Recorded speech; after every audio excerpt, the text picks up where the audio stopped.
friends, today I will tell you about your method paper boat. Take a, take a square sheet of the paper.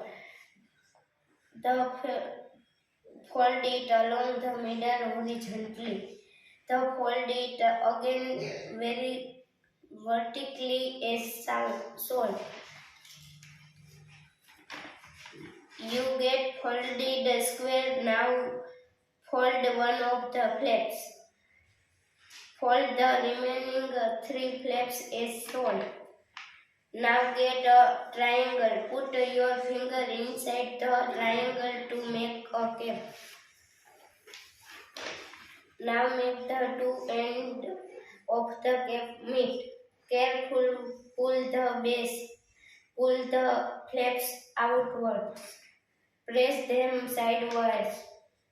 Your boat is ready.